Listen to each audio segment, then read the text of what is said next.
A fundação do PCC, 1533. A facção Primeiro Comando da Capital não é uma história de conto de fadas, mas sim uma narrativa de resistência, sofrimento e luta. É o eco das ruas e o som das celas trancadas. É o grito daqueles que foram excluídos. A história do Primeiro Comando da Capital trata-se dos indivíduos que se recusaram a se curvar. É sobre a força que emerge da adversidade. A fundação do PCC, conforme narrada por Dina. Falamos aqui sobre a fundação do Primeiro Comando da Capital, que não ocorreu de forma súbita, entende? Foi um processo complexo, marcado por muitas tragédias, sofrimento e eventos históricos. Cada indivíduo possui sua versão sobre a fundação do PCC. Cada um vivenciou os acontecimentos de maneira única. Portanto, é difícil determinar qual é a verdadeira história, pois são perspectivas distintas de um mesmo evento. Gostaria de destacar o Cabelo, ex-membro das Serpentes Negras. Embora tenhamos tido nossas divergências, no final, estávamos no mesmo barco.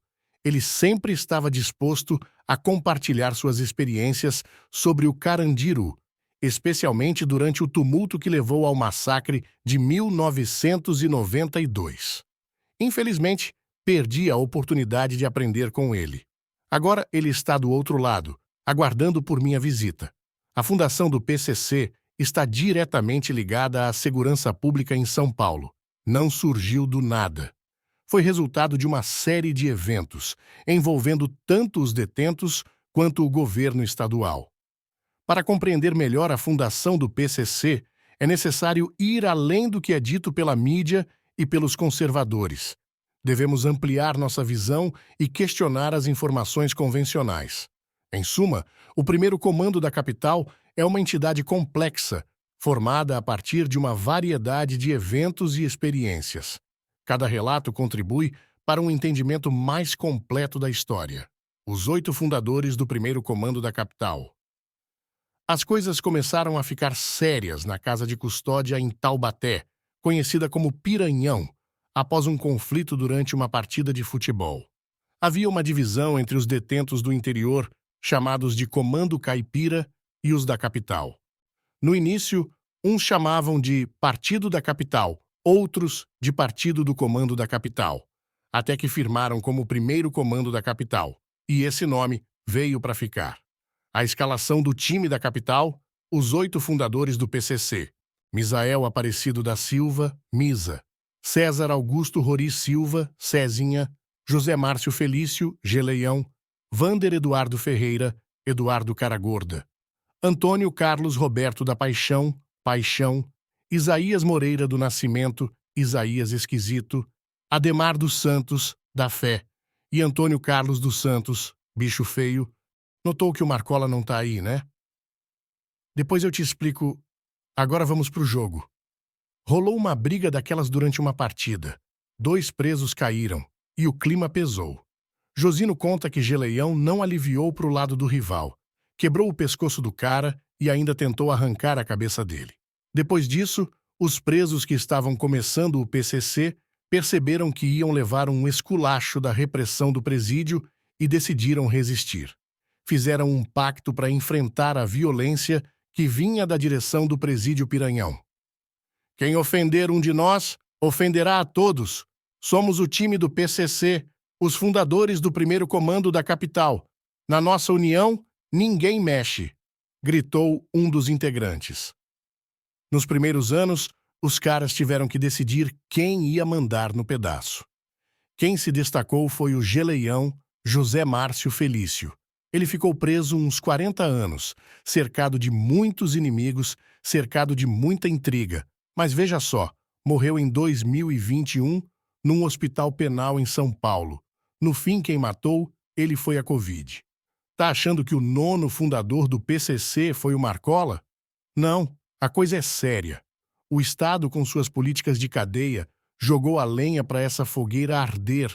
E quem alimentou esse fogo é o 9º fundador, Pedrosa, que em 1992 tingiu suas mãos com o sangue no terrível massacre do Carandiru, era considerado o nono espectro na macabra galeria de fundadores do comando, além dos 8 aprisionados naquela horrenda cela. Este ser, governante da gaiola que se encheu com o sangue de presos, alguns inocentes, outros desconhecidos para o mundo do crime, foi o onde o ódio deu vida ao primeiro comando da capital em 93, saciando a sua sede.